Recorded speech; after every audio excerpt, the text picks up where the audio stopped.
Il était déguisé en raton laveur, j'étais un renard oreille poilue, patte en feutre. Nous avions conduit 3 heures dans du polyester qui grattait parce que l'invitation disait, thème du costume, Jungle Jamboree. Elle mentait. C'était planifié. Cool. Nous sommes entrés dans la réunion de famille pour ne trouver que des tables couleur camel, des robes en soie, des costumes sur mesure, et pas un seul masque en vue. Je me suis figé. Le visage de mon mari s'est décomposé. Tout le monde s'est retourné hoquet de surprise, rire, téléphone prenant des photos.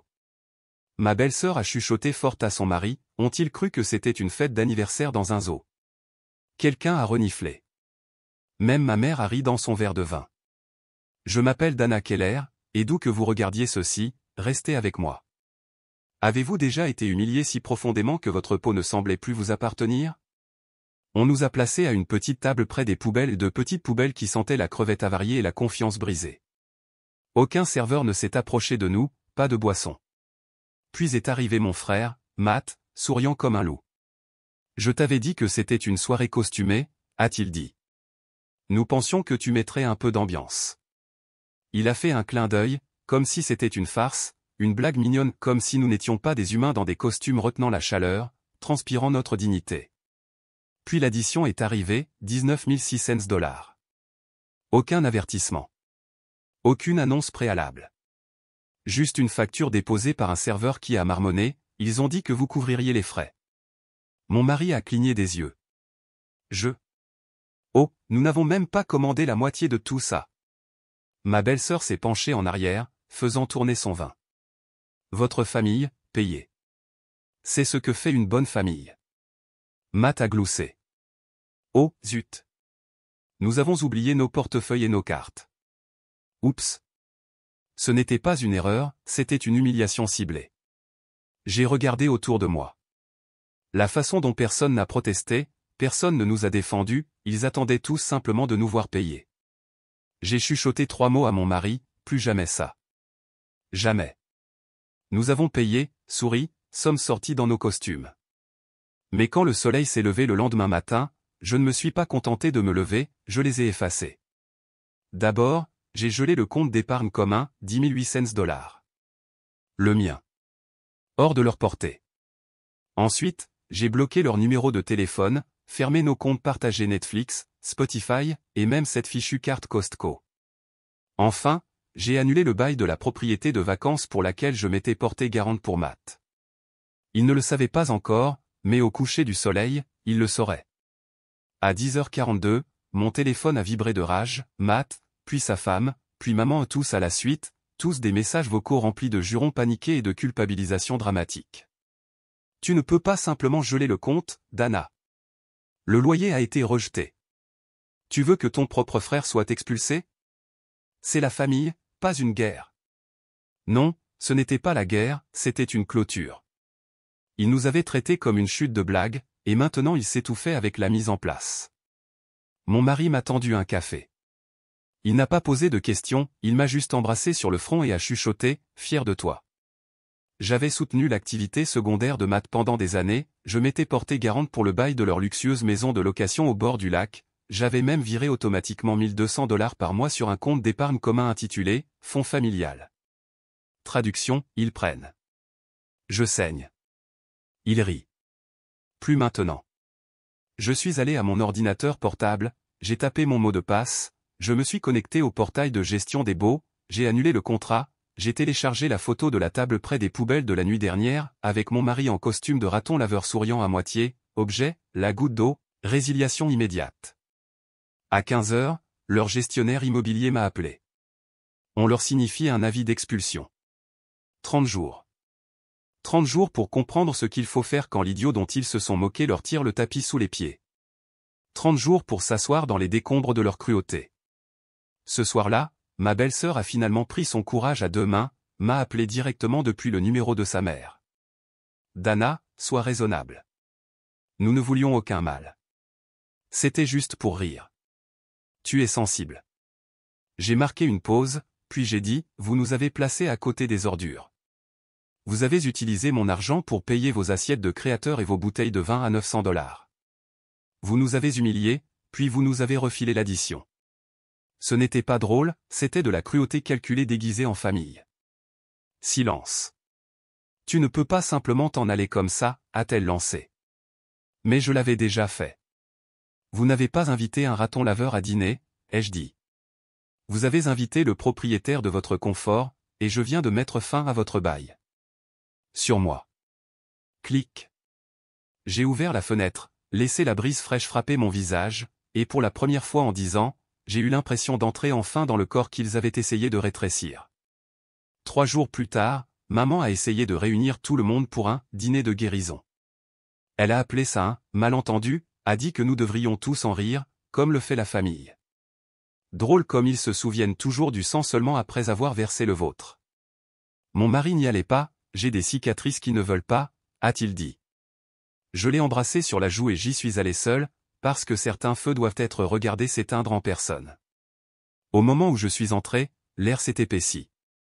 Matt était déjà assis, les bras croisés comme un enfant en retenue.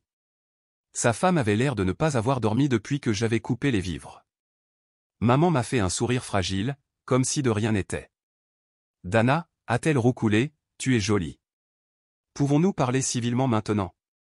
Je me suis assise droite, la voix calme.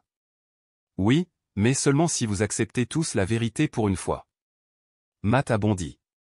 Tu n'avais pas à tout détruire. Tu nous as fait passer pour des idiots. C'est vous qui avez fait ça, ai-je dit. Vous nous avez déguisés en clowns et nous avez jetés à côté des ordures. Vous avez ri pendant que nous payions l'addition. Vous avez fait semblant d'oublier. Je n'ai rien détruit, j'ai juste arrêté de jouer l'idiote dont vous aviez tous besoin que je sois. Sa femme a marmonné, nous pensions que c'était drôle. J'ai sorti une copie du bail, celui qu'elle n'avait jamais lu. Surligné en jaune, le cosignataire conserve tous les droits d'annulation avec un préavis de 72 heures. Voici ce qui est drôle, ai-je dit. Vous construisez une vie avec un pouvoir emprunté et vous pensiez que je n'appuierais jamais sur l'interrupteur. Maman a essayé d'interrompre. Dana, ma chérie, tu vas trop loin. Nous sommes une famille. Non, ai-je coupé. Vous êtes des spectateurs. Vous avez tout regardé et n'avez rien dit. Et maintenant que le puits est à sec, vous vous souvenez comment est appelé mon nom? Silence. Un vrai silence. Celui qui tonne. Je me suis levé, j'ai lissé mon manteau. Vous n'avez pas seulement perdu l'accès à mon argent, vous avez perdu l'accès à moi. Et ça, chère famille, c'est la partie que vous ne pouvez pas remplacer par des larmes ou des appels téléphoniques. Alors que je sortais, Matt a marmonné derrière moi, tu le regretteras. Je ne me suis même pas retourné. J'ai juste dit, regretter. J'ai porté un costume de raton laveur enseignant de l'intérieur. Tout ce que vous regrettez, c'est que j'ai enfin montré les dents. La porte a cliqué derrière moi. Et ce son? Ce n'était pas une clôture, c'était le son de la permission de ne jamais revenir. La campagne de dénigrement a commencé rapidement, des publications Facebook, des messages WhatsApp, des discussions en dit. Des cousins que je n'avais pas vus depuis des années se sont soudainement inquiétés de mon état mental. Dana a changé. Elle est cruelle envers son propre frère, tout ça pour un dîner et quelques blagues. Personne n'a mentionné les 19 600 $, la table près des poubelles, les 10 années pendant lesquelles je les avais discrètement maintenus à flot cosignant des prêts, payant des frais de scolarité surprise, couvrant des chèques sans provision comme un réflexe. Ils voulaient juste le récit, j'avais craqué. J'avais trahi le sang. J'étais devenue froide. Alors, je suis restée plus froide qu'il ne l'aurait cru possible. Chaque fois qu'un parent éloigné m'envoyait un texto, et « Pouvons-nous parler ?» je les laissais en « lu ». Chaque fois que quelqu'un me taguait dans une publication sur le pardon et la guérison, je bloquais et passais à autre chose. Parce que quand quelqu'un vous vole avec un sourire, vous ne le serrez pas dans vos bras, vous verrouillez cette fichue porte. Et je n'étais pas intéressé par des arcs de rédemption qu'il n'avait pas mérités. Ma belle-sœur a ensuite essayé de jouer la carte de la sympathie, elle a posté un selfie en pleurs avec une citation, « La famille ne devrait jamais utiliser l'argent comme une arme ». J'en ai fait une capture d'écran, je l'ai archivée, je n'ai pas réagi. Parce que pendant qu'elle était occupée à récolter des « j'aime », par pitié, j'avais déjà 3 longueurs d'avance. J'ai contacté la société de gestion immobilière que nous avions toutes les deux utilisée, je leur ai envoyé les preuves de sa fraude, sous-location non autorisée, location au noir, escroquerie à l'entretien. Ils l'ont retiré de leur liste de clients en moins de 48 heures. Juste comme ça, un autre masque est tombé. Mais ce qui l'a vraiment brisé. La collecte de fonds. J'ai lancé une subvention communautaire dans notre quartier, je l'ai appelé le « Fonds Seconde Chance », je l'ai doté de 10 000 $, le montant exact que j'avais retiré de nos économies familiales. Des locataires ont postulé, une mère célibataire a obtenu le paiement de sa caution, un couple de personnes âgées a enfin réparé son toit qui fuyait, un étudiant local a payé le solde de ses frais de scolarité. Pas de presse, pas de publication, juste des vies changées en silence, le contraire de ce qu'ils auraient jamais fait avec de l'argent. Les gens ont commencé à parler, mais cette fois, pas en chuchotant, Dana a fait ça. Elle a utilisé son propre argent. Elle n'est pas cruelle, elle est intègre. Elle a coupé la pourriture. Et juste comme ça, leur petite tempête de ragots a perdu tout son tonnerre parce que la vérité ne crie pas toujours, parfois, elle survit simplement au mensonge. C'était un mardi. Ciel gris, pas de drame dans l'air. J'organisais des reçus de dons quand mon téléphone a vibré, demande FaceTime, Matt. Refusé. Il a sonné à nouveau. Puis un message, s'il te plaît, écoute-nous juste. Nous sommes dehors. J'ai ouvert la porte lentement, et ils étaient là, Matt et sa femme. Pas de maquillage, pas de sourire suffisant, vêtus de panique au lieu de vêtements de marque. Il a parlé le premier. Nous avons tout gâché, Dana. S'il te plaît. Nous ne pouvons pas être approuvés pour un autre endroit. La banque a gelé nos comptes. La société de gestion nous a lâchés. Sa voix s'est brisée, comme celle d'un homme réalisant que la blague est terminée et qu'il en était la chute depuis le début. Elle s'est avancée, la voix plus basse. Nous pensions que tu ne partirais jamais, que tu ne te défendrais jamais. Tu as toujours été celle qui donnait. Je suis restée silencieuse, les laissant goûter à l'immobilité. Matt a réessayé. Nous sommes une famille. Je suis ton frère. J'ai finalement parlé. Non, Matt. Tu es un homme qui m'a déguisé en numéro de cirque pendant que mon mari se tenait à côté de moniteurs d'hôpital. Tu m'as tendu une facture de 20 000 $ avec un sourire, et quand je n'ai pas craqué, tu m'as transformée en méchante. Il a baissé les yeux. Je sais. C'est vrai. Je n'ai pas besoin d'excuses, ai-je dit. J'en avais besoin avant la table des poubelles, avant les publications, avant que tu ne décides de m'humilier au lieu de me soutenir. Ils ont échangé un regard désespéré. Nous avons juste besoin d'un peu d'aide. Un co-signataire à nouveau? Un prêt, à court terme, a offert sa femme. Je jure que nous le rembourserons. J'ai souri. Enfin. Je vous ai déjà accordé un prêt, ai-je dit. Vous l'avez dépensé en vain, en cruauté, et pour votre propre chute. Considérez-le comme payé en totalité, avec intérêt, en respect de soi. Ils se sont tus. Plus de supplications, juste des mains vides et un regret total. Je suis rentré à l'intérieur et j'ai dit le plus doux adieu qu'ils entendraient jamais, cette porte n'est pas verrouillée, mais elle n'est plus pour vous. Je l'ai fermée lentement, doucement, définitivement. Et de l'autre côté, je n'ai rien entendu, pas de coups, pas de cris, juste le son de deux personnes affrontant le silence qu'elles avaient créé. Ils pensaient que le pire était passé, que le silence signifiait la pitié. Mais la pitié n'est pas le silence, parfois, c'est la conséquence dans un costume propre. Cette semaine-là, j'ai reçu un appel d'un responsable de banque. Une propriété que Matt avait utilisée comme levier, la maison au bord du lac pour laquelle je m'étais autrefois porté garante, était en cours de saisie. La banque la mettait aux enchères publiques. Ils n'avaient pas payé les mensualités depuis 5 mois, juste assez de temps pour réserver des bateaux, organiser des fêtes et simuler la richesse au lieu de travailler. Le responsable m'a demandé si je voulais faire une offre privée. J'ai ri. Je veux l'acheter aux enchères, ai-je dit. Je veux qu'il voie le nom. Le jour de la vente, je me suis habillé avec une puissance tranquille, tout en noir, sans logo, mon mari à mes côtés. Nous nous sommes assis au deuxième rang. Matt est arrivé en retard, en sueur, ne m'a même pas vu au début. Il a regardé autour de lui comme un homme qui se noie, cherchant une corde. Puis il m'a repéré immobile, tranchante, inaccessible. Il a articulé quelque chose, je ne me souciais pas de le lire. Les enchères ont commencé. Les gens ont enchéri. J'ai attendu que le chiffre se stabilise à 290 000 $. Puis j'ai levé la main calmement, 320 000 $.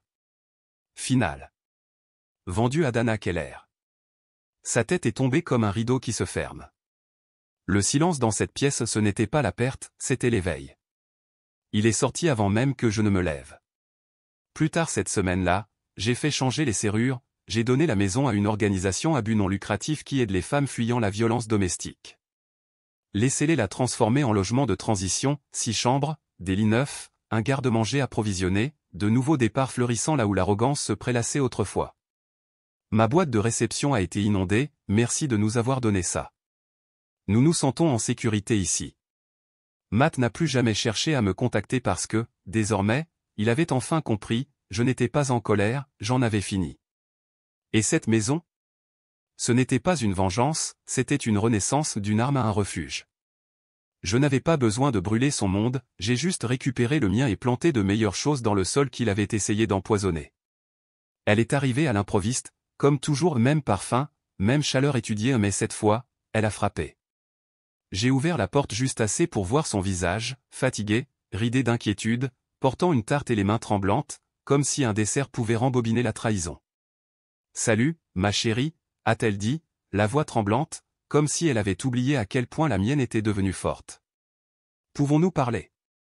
Je n'ai pas répondu, je me suis juste écarté, les laissé entrer. Elle s'est assise sur le bord du canapé, comme s'il pouvait se briser sous son poids. Elle a regardé autour d'elle, a remarqué la photo encadrée de mon mari et moi sur la cheminée et une photo de la nuit où nous avions racheté notre dignité. « J'ai vu ce que tu as fait avec la maison », a-t-elle finalement dit. Je ne savais pas que tu souffrais autant. Je me suis assise en face d'elle, ni proche, ni cruelle, juste claire. Tu ne savais pas parce que tu ne voulais pas savoir, les jeudis, sans colère, juste un fait. Elle a hoché lentement la tête. Cette nuit-là, j'aurais dû les arrêter.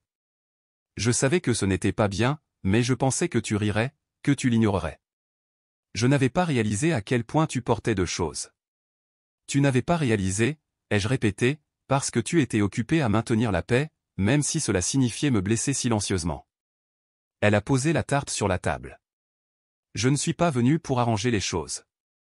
Je sais que je ne peux pas. Mais je suis venu pour dire que tu ne méritais rien de tout ça, ni le costume, ni l'addition, ni d'être traité comme un outil au lieu d'une fille. Silence à nouveau, mais cette fois, doux. Puis elle a demandé, penses-tu qu'il y ait un moyen de revenir à nous? Je l'ai regardé longuement, puis je suis allé à la cuisine, j'ai attrapé un marqueur Sharpie, un post-it, j'ai écrit un seul mot, respect. Je l'ai collé sur la tarte. Si jamais tu veux revenir, apporte ça avec toi.